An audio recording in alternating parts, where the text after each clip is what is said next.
श्री कृष्णं वंदे जगद्गुरु। इदम श्री सद्गुरुवे नमः। वाङ्मय नंबर 2, जीवन देवता की साधना आराधना, ऑडियो नंबर 7। गुरुदेव ने हमें बताया, समझाया कि जैसे बीज के जो अंतराल में समूचा वृक्ष रूप से विद्यमान रहता है, जो बीज होता है उसके अंदर पूरा समूचा एक वृक्ष विद्यमान होता है, और ये जो सत्ता होती है ये अप्रत्यक्ष होती है। पर अवसर आने पर भूमि, खाद, पानी और मौसम जब आदि मिल जाता है तो उसके सहारे बीज में जो छुपा हुआ वृक्ष है वो अंकुर बनकर फूटता है, और धीमे धीमे वही बीज पौधा और फिर वृक्ष बनता है। यही परिणति जो होती है ये हमारे संचित कर्मों की भी होती है। इसी को भाग्य कहते हैं, जो अप्रत्यक्ष अवसर पर इसी आधार पर उपस्थित हो जाती है। कर्मफल भी बीज बनकर अंतराल में जम जाते हैं और अपने अपने क्रम के अनुसार जन्म जन्मांतरों में जो प्रेरणा होती है उभार बनकर अपना काम करते हैं। आगे गुरुदेव ने हमें बताया कि प्रगति का जो पहला चरण है वो कुसंस्कारों का परिमार्जन है। इसी से हमारी शालीनता और प्रतिभा उभरती है। हमें अपने मन अंतराल से मलिनता को दूर करना होगा, यह प्रयास करना होगा, परिष्कार और परिशोधन की पृष्ठभूमि बनानी होगी, तभी ये मानव जीवन सफल हो सकेगा। आगे हमने समझा कि कुसंग छोड़ते ही कैसे सत्संग अपनाने से हमारी जो बाहरी परत है वो सुधरने लगती है, उसमें सुधार हो जाता है, और कैसे व्यवहार बदलने से भी स्वभाव में परिवर्तन आता है। वह कुसंस्कार जो अनंत अनंत गहराई में बैठे हैं उनका परिमार्जन केवल आध्यात्मिक पृष्ठभूमि पर ही हो सकता है। यानी जो हमारे अंदर बहुत गहरे बीज कुसंस्कारों के हैं उनका परिमार्जन, उनको जड़ से खत्म करने की जो प्रक्रिया है वो सिर्फ आध्यात्मिक पृष्ठभूमि पर ही हो सकती है। अन्यथा वो ऊपर की सतह से तो आसानी से चली जाएगी, लेकिन उसका बीज हमारे मन में अंदर कहीं दबा रह जाएगा, और समय परिस्थिति आने पर वह बीज कब ऊपर निकल आएगा और वृक्ष बन जाएगा हमें पता भी नहीं चलेगा। जैसे कि अगर हमें एक खनिज से तेल निकालना होता है तो खनिज में बड़ी बड़ी भारी शक्तिशाली मशीनों का और बर्मे लगाने पड़ते हैं, उससे ही काम बन सकता है। अन्यथा हम उस खनिज के तेल को प्राप्त नहीं कर सकते। कि अगर हम सोचे कि हम ऊपरी सतह पे कार्य कर लेंगे तो उससे वो तेल प्राप्त नहीं होगा और कार्य की सिद्धि भी नहीं होगी। इसी प्रकार जैसे मनुष्य को भी अपनी शक्ति और साहस ही लगाना होगा, जिसके लिए प्रायश्चित साधना का एक मार्ग गुरुदेव ने हमें बताया। इससे इस जन्म व पूर्व जन्मों के जितने भी संचित कुसंस्कार हैं उनका उन्मूलन होता है, तथा जो सुसंस्कार हैं उनका अभिवर्धन होता है। जो प्रायश्चित उपक्रम में तपश्चर्या को गुरुदेव ने प्रथम और क्षतिपूर्ति को दूसरा स्थान बताया। आगे हमने समझा कि अपने प्रति कठोर और दूसरों के प्रति नरम व्यवहार से आत्मनिरीक्षा करनी चाहिए। यानी हमने अपना मूल्यांकन, अपनी आत्मनिरीक्षा इस भाव से करनी चाहिए कि हम अपने प्रति कठोर रहे और दूसरे के प्रति, सामने वाली चेतना के प्रति हम नर्म व्यवहार रखें। तो हमारा जो आत्मनिरीक्षण है वो बिल्कुल अच्छाई से, गहराई से हो सकता है। जब तक हम अपनी पृष्ठभूमि को ठीक नहीं करते, उत्कृष्ट नहीं बनाते, तब तक प्रगति का मार्ग मिलना मुश्किल सिद्ध होगा। जैसे अगर हम सिर्फ ऊपरी सतह पर काम करेंगे, ऊपर ऊपर से सब अच्छा सफाई करेंगे, तो क्या होगा अगर हम अपने घर की भी सफाई करते हैं और अगर हम ऊपर ऊपर से कर लेते हैं तो क्या होता है, जल्दी से हमें गंदगी वापस दिखाई देनी पड़ती है, क्योंकि अंदर गहराई से हमने उसकी सफाई नहीं करी। वैसे ही हमें अपनी कुसंस्कारों को जड़ से खत्म करना होगा, उसमें अध्यात्म का मार्ग चुनना होगा, अध्यात्म की गहराई पे जाना होगा, और प्रायश्चित साधना जो गुरुदेव ने एक मार्ग बताया उसको करते हुए साधना करनी होगी और उस जड़ को, उस बीज को खत्म करने का गुरु सानिध्य में प्रयास करना होगा। अब क्रमशः आगे प्रगति की आधारभूत तैयारी। प्रगति की अभिलाषा सभी को होती है, वह आवश्यक भी है। पौधा तब तक बढ़ता ही रहता है जब तक अभिवृद्धि का अंतिम छोर नहीं आ जाता। बच्चा जन्म के समय छोटा मांस का लोथड़ा जैसा होता है। उसका वजन, दल और फुलाव तब तक निरंतर बढ़ता रहता है जब तक कि वह प्रौढ़ता, परिपक्वता तक नहीं जा पहुंचता। शुक्ल पक्ष के चंद्रमा की कलावृद्धि से सभी परिचित हैं। जिज्ञासुओं की ज्ञान भंडार बढ़ाने की उत्कंठा स्कूली जीवन में ही समाप्त नहीं हो जाती, वरन वह जरा जीर्ण होने पर भी तब तक बनी रहती है जब तक आंख, कान आदि इंद्रियां साथ देती हैं। जिनमें व्यापार बुद्धि है वे अपना व्यवसाय टाटा बिरला की तरह न केवल अपने जीवन में चलाते हैं, वरन उसे पीढ़ी दर पीढ़ी बढ़ाते जाने की योजना कार्यान्वित होती हुई देखकर जाते हैं। जीव जगत में यही चल रहा है। विकासवाद के सिद्धांत अनुसार आरंभिक युग में जीव अत्यंत छोटे और स्वल्प इंद्रिय क्षमता वाले थे। उनकी प्रगति आकांक्षा ने उनका काया कलेवर बुद्धि स्थान बढ़ाया और क्रमशः अधिकाधिक विकसित होते चले गए। यह प्राणधारी की स्वाभाविक आकांक्षा है। इसमें उसका भी हित होता है और समाज का भी। प्रगति की आकांक्षा छोड़ बैठने पर मात्र निर्वाह ही एक काम रह जाता है। उसे तो पशु पक्षी कीट पतंग भी करते रहते हैं। मानवीय सत्ता तो हर दृष्टि से समुन्नत है, फिर उसकी आकांक्षा बड़ी चढ़ी न हो, ऐसा हो ही नहीं सकता। उचित दिशा न मिलने पर यह आकांक्षा विकृत हो जाती है, अवांछनीय मार्ग अपना लेती है। दुष्वृत्तियां बढ़ जाने पर अपराधों का, कुकर्मों का सिलसिला चल पड़ता है। पतन की दिशा धारा अपना लेने पर सरिताओं का जल भी खारे गर्त में गिरने के लिए समुद्र तक जा पहुंचता है। आकाश से टूटा तारा उल्कापात बनकर जिस भूमि पर गिरता है, वहां खड बनाता और अनर्थ खड़ा करता है। मनुष्यों में से भी दैत्य दानव इसी पथभ्रष्टता के कारण बनते हैं। हिरण्याक्ष, वृतासुर, भस्मासुर, रावण, मारीच आदि की कथाएं ऐसी ही हैं। ये आरंभ में उच्च स्तरीय प्रगति की आकांक्षा से भरे थे, तभी तो कठोर तपस्या करके देवताओं को आकर्षित, प्रभावित करके अभिष्ट वरदान प्राप्त करने तक की स्थिति में पहुंचे। पीछे कुसंस्कार जाग पड़े, अहंकार उभरा, स्वार्थपरता ने जोर मारा और उस स्तर के कार्य करने लगे जिनके कारण अपयश, आक्रोश और विलास का मुंह देखना पड़ा। मूलतः यह भी प्रगति की ही आकांक्षा थी। यदि उनकी दिशा सही बनी रही होती तो इन दैत्य दानवों में से प्रत्येक को महामानव देवदूत बनने का अवसर मिल गया होता।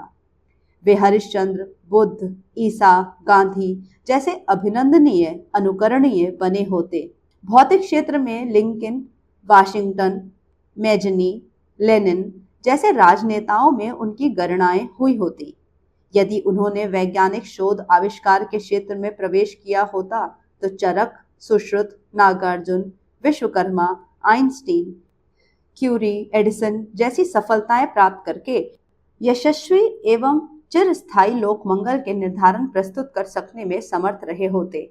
आत्मशोधन और लोकमंगल के क्षेत्र में बढ़कर जो पुण्य परमार्थ में निरत हो सका, उसने ऐसे प्रयोजन पूरे कर दिखाए जिनका उल्लेख इतिहास के पृष्ठों पर स्वर्णाक्षरों में किया गया है।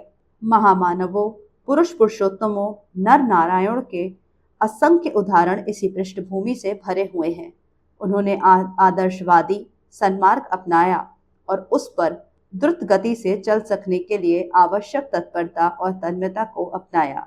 जिसने संचित कुसंस्कारों का लदा हुआ भार उतार लिया, समझना चाहिए कि उसकी प्रगति पथ पर चल सकने की क्षमता गतिशील होने की स्थिति में आ गई। जिसने सुसंस्कारों का संग्रह कर लिया, समझना चाहिए कि उसकी विवेक दृष्टि खुल गई और उच्च स्तरीय प्रगति का लक्ष्य प्राप्त कर लेने की संभावना बढ़ गई। यह प्राथमिक प्रयोजन प्रायश्चित प्रयोजन पूरा करने से पूरा होता है। कहा जा चुका है कि प्रायश्चित के निमित्त उपवास, अनुष्ठान जैसी साधना करनी पड़ती है। व्यक्तियों को, समाज को जो आर्थिक या नैतिक हानि पहुंचाकर क्षति पहुंचाई है, उसकी क्षतिपूर्ति करने के लिए संयम सेवा की विधि अपनाई है, तो समझना चाहिए कि उसका प्रायश्चित वास्तविकता से युक्त रहा और यह निश्चित हुआ कि उसका सुनिश्चित लाभ व्यक्तित्व को भार रहित और स्फूर्तिवान बनाने की स्थिति तक जा पहुंचा। इस स्थिति में उच्च स्तरीय प्रगति की संभावना सुनिश्चित होती है। सफलताओं का ढेर लग जाता है। इतना किए बिना स्थिति भार से लदे हुए गधे जैसी अस्वस्थ, विक्षिप्त जैसी बनी रहती है। उसका हाथ पैर पटकने रहना, बालकों की तरह मचलते रहना देखने भर से प्रयास जैसा लगता है, पर वस्तुतः उसमें शक्ति का अपव्यय मात्र हो रहा होता है। उच्च स्तरीय प्रगति के लिए व्यक्तित्व का स्तर ऐसा होना चाहिए जिसे दुर्गुण रहित और सद्गुण संपन्न कहा जा सके। दीपावली पर मकानों की सफाई पुताई इसलिए की जाती है कि उसमें लक्ष्मी गणेश के रूप में साधन संपन्नता और दूरदर्शी बुद्धिमत्ता का पूजन किया जा सके, उनका समुचित अनुग्रह प्राप्त किया जा सके। कुसंस्कार अनेक जन्मों से जन्मते चले आते हैं, प्रमादवश उनका परिशोधन ही नहीं हो पाता, वरन कुकृत्य का पतक हर जन्म में अधिकाधिक भारी होता चला जाता है। जब भी होश आए सर्वप्रथम यही करना पड़ता है कि नाली में जमे हुए कीचड़ को निकालना, बुहारा और पानी से धोया जाए। चूना, फिनाइल जैसे रसायन छिड़क कर उस दुर्गंध को, सड़न को हटाया जाए, जिसके कारण मक्खी मच्छरों का, कृमियों, विषाणुओं का समूह पलता बढ़ता रहता है और उस वातावरण में रहने वाले समुदाय को अनेक प्रत्यक्ष अप्रत्यक्ष तरीकों से हानि पहुंचाता है। नए मकान में प्रवेश करने पर पहले ही दिन उसकी सफाई, धुलाई, पुताई करनी होती है।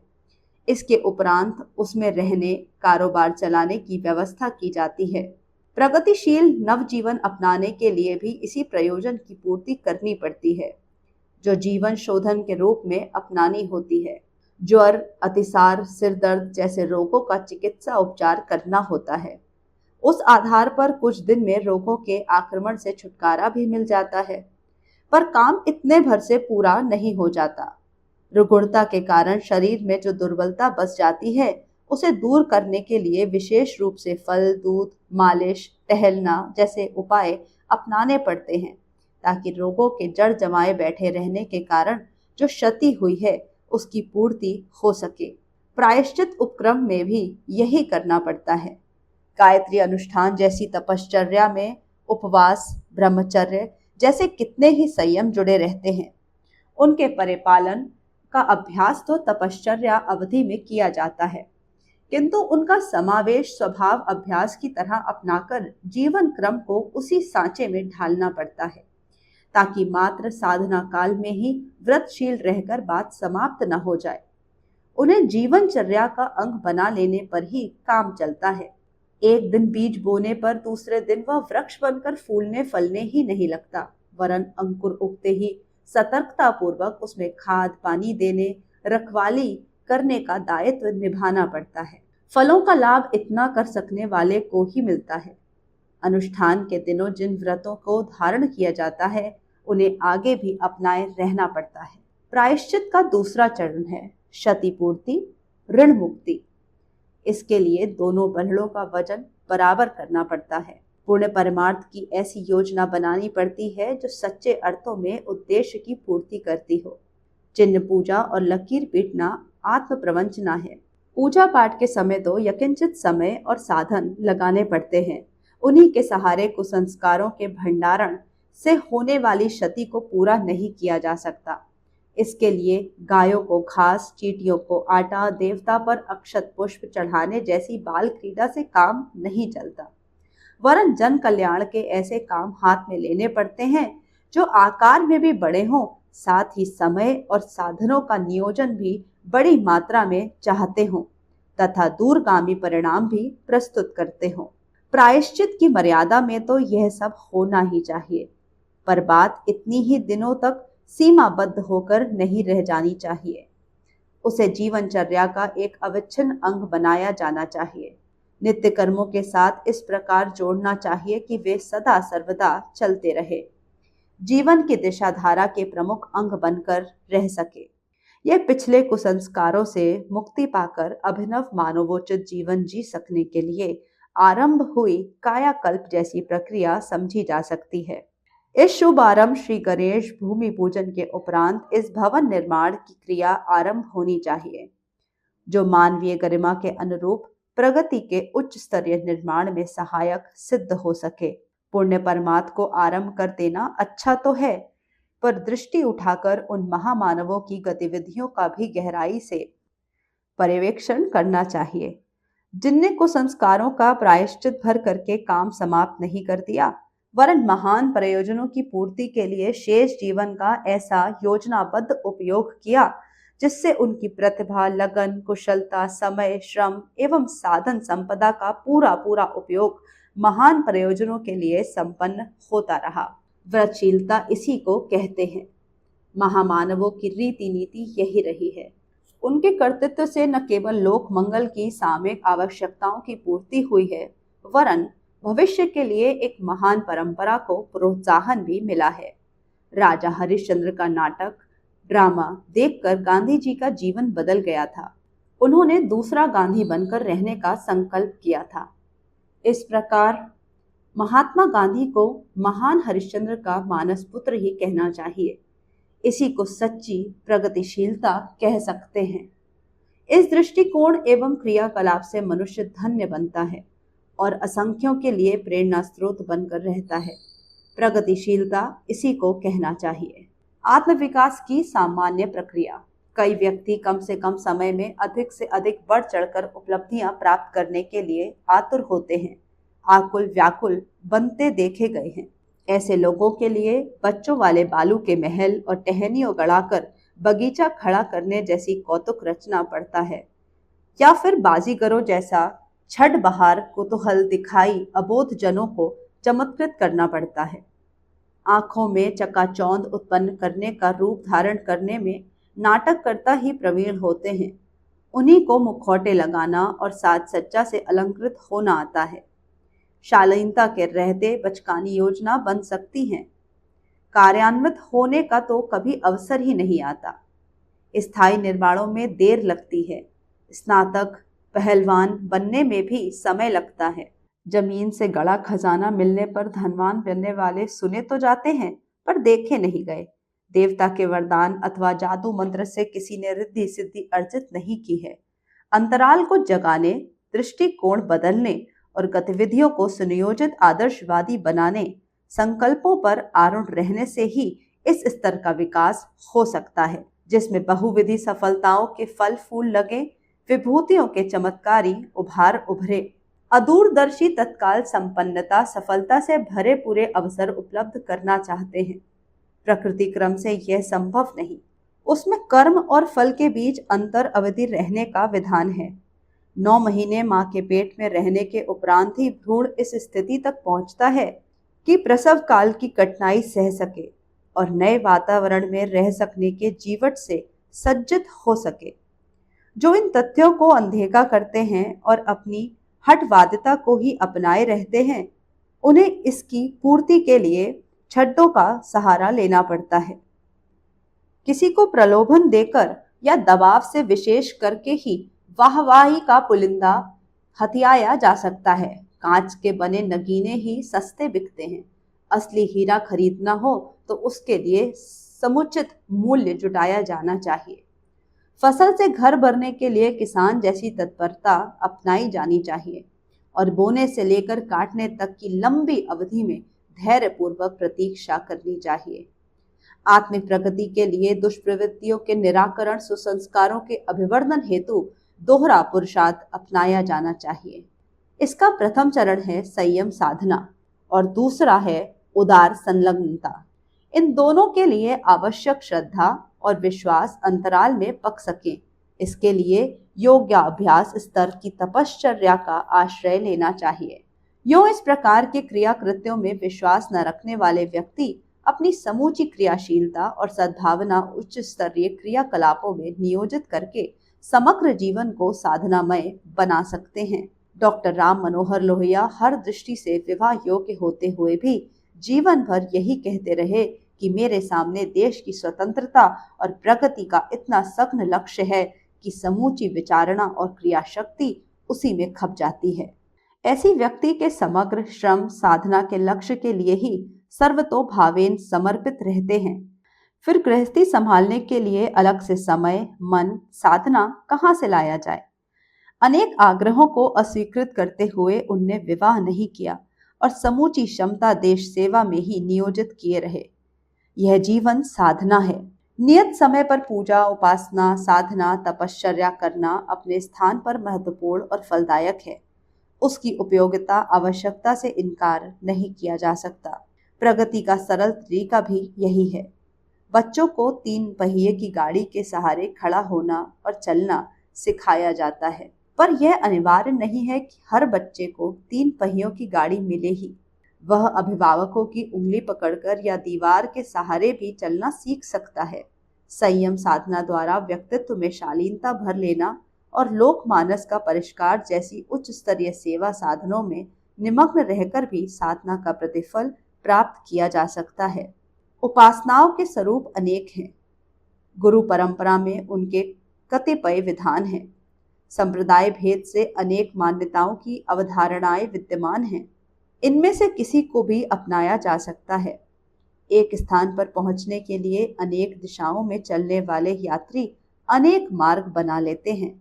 इससे अपनी पगडंडी को सही और दूसरी सब पगडंडियों को गलत ठहराने के विवाद में नहीं पड़ना चाहिए। इन पंक्तियों के लेखक ने एक ही राजमार्ग पर चलकर लंबी यात्रा संपन्न की है और उसकी चमत्कारी प्रतिक्रिया प्रत्यक्ष देखी है। इसलिए उस अनुभव भरे विश्वास के आधार पर दूसरों को परामर्श देने के लिए सहज ही गायत्री उपासना की प्रेरणा देने की सहज प्रवृत्ति हो गई है। इसके साथ यह विश्वास भी जुड़ गया है कि जो भी इस अवलंबन को स्वीकार करेगा वह इस शक्ति केंद्र से अतिरिक्त सहायता भी प्राप्त करेगा और अन्यान्य साधनारत लोगों में किसी भी प्रकार पीछे नहीं रहेगा।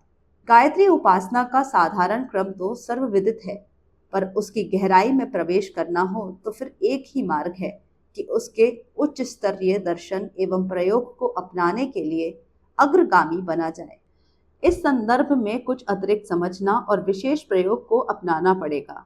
इस संदर्भ में शास्त्रकारों के उस प्रतिपादन को महत्व देना होगा जिसमें उन्होंने विस्तार पूर्वक गायत्री के 3 चरणों की व्याख्या की है और उसे त्रिपदा निश्चित किया है। गंगा, यमुना, सरस्वती का संगम तीर्थराज प्रयाग बनता है। इसमें से एक भी धारा कम पड़ी होती तो उसका वह महत्व एवं प्रतिफल न रहा होता जो अनुभव किया जा रहा है और किया जाता रहेगा। मानवीय सत्ता के 3 पक्ष सर्वविदित हैं। एक स्थूल शरीर, दूसरा सूक्ष्म शरीर, तीसरा कारण शरीर। सामान्यतः ये तीनों उतने ही सक्रिय रहते हैं जिससे दैनिक निर्वाह क्रम चलता रहे। शेष भाग प्रसुप्त रहता है। प्रत्यक्ष शरीर सामान्यतः इतना ही रह जाता है कि दुर्बलता, रुग्णता से किस कदर बचा रहे और काम चलाओ स्थिति में बना रहे। उसे पहलवान, खेल चैंपियन, सर्कस जैसे अवसरों में चमत्कारी कृत्य दिखा सकने जैसी स्थिति तक पहुंचा सके, दीर्घायुष्य प्राप्त हो सके। ऐसी विशेषताएं तभी उपलब्ध होती हैं जब कमाने खाने तक सीमित न रहकर कायिक विशिष्टता प्राप्त करने के लिए विशेष प्रयत्न किया जाए। सूक्ष्म शरीर मना संस्थान है। व्यवसाय और व्यवहार में काम आने वाली बुद्धि तो सब में होती है, किंतु परिष्कृत दृष्टिकोण, दूरदर्शी विवेक एवं प्रज्ञा प्रतिभा का समुच्चय अनायास ही हस्तगत नहीं हो जाता। उस क्षेत्र की अतीन्द्रिय क्षमताएं उभारने, हस्तगत करने के लिए मानव शरीर को विशेष साधनाएं करनी पड़ती हैं। उसी प्रकार कारण शरीर भाव संवेदनाओं का क्षेत्र है। उसका विकास व्यक्ति को संवेदनशील, आस्थावान, परमार्थपरायण, संयमरत बनाता है। ब्रह्मांड व्यापी अतीव शक्तिशाली सत्ताओं के साथ अपने संबंध जोड़ता है, आदान प्रदान के द्वार खोलता है। आत्मा का ईंधन परमात्मा की अग्नि में समर्पित होकर प्रायः समान स्तर का बन जाता है। अध्यात्म तत्व ज्ञान में ब्रह्मा, विष्णु, महेश का, सरस्वती, लक्ष्मी, काली का तीनों लोकों का वर्णन आता है। उन्हें यदि व्यक्तिगत सत्ता में समाहित देखना हो तो स्थूल, सूक्ष्म और कारण शरीरों की सत्ता एवं महत्ता को समझने का प्रयत्न करना चाहिए। उनका स्वरूप उपयोग समझना चाहिए। साथ ही यह भी जानना चाहिए कि इन्हें सुविकसित, सुसंस्कृत बनाते हुए देवोपम भूमिका निभा सकने की स्थिति तक कैसे पहुंचाया जा सकता है। कहा जा चुका है कि व्यवहारिक जीवन की 2 प्रत्यक्ष साधनाएं हर किसी के लिए उसी प्रकार आवश्यक हैं जिस प्रकार शिक्षा प्राप्त करने के लिए आरंभ अक्षर ज्ञान और गिनती गिनना सीखने से किया जाता है। इसके बिना अगली किसी कक्षा में प्रवेश नहीं पाया जा सकता। ये 2 विधाएं व्यक्तिगत रूप से न्यूनतम में निर्वाह करने के उपरांत ही तपश्चर्या और व्यवहारिक जीवन में पुण्य परमात्मा का संचय करने के लिए सेवा साधना को अपनाए बिना आध्यात्मिक प्रगति की दशा में एक कदम भी नहीं उठ सकता। उपासनात्मक अभ्यासों में कोई भी कदम उठाया जाए, इस प्राथमिक प्रयोजन की पूर्ति तो करनी ही होती है। अन्य साधन किया जाए तो मैले कपड़े को रंगने की तरह अभिष्ट प्रतिफल की प्राप्ति नहीं होती। मात्र पूजा पाठ या किसी देवता या सिद्ध पुरुष के आशीर्वाद या वरदान से महत्वपूर्ण उपलब्धियां प्राप्त करने की किसी को भी आशा नहीं करनी चाहिए। तीनों शरीरों को स्वस्थ, समुन्नत, समग्र, सुविकसित बनाने का सामान्य तरीका अत्यंत सरल और सामान्य है। शरीर स्वस्थता के लिए अकेला संयम भी अपना चमत्कार दिखाता है। फिर अगर पौष्टिक भोजन और नियमित व्यायाम का सुयोग भी मिल जाए तो समझना चाहिए सोना और सुगंध मिलने जैसी बात बन गई। वस्तुतः इंद्रिय असंयम ही शरीर को रुग्णता और दुर्बलता के गर्त में गिराता है। मानसिक स्वास्थ्य को सुरक्षित रखने के लिए संतुलन अपने आप में पूर्ण है। राग द्वेष से, आवेश अवसाद से, लिप्सा लालसा से, अहमन्यता और महत्वाकांक्षा से यदि अपने को बचाया जा सके तो कल्पना शक्ति, विचार शक्ति, निर्णय शक्ति न केवल सुरक्षित रहती है वरन बढ़ती भी रहती है। स्वाध्याय, सत्संग, चिंतन, मनन के द्वारा उस क्षेत्र को और भी अधिक विकसित किया जा सकता है। दृष्टिकोण को यथार्थवादी एवं विवेक को जागृत रखने से हर व्यक्ति मेधावान बन सकता है। अपने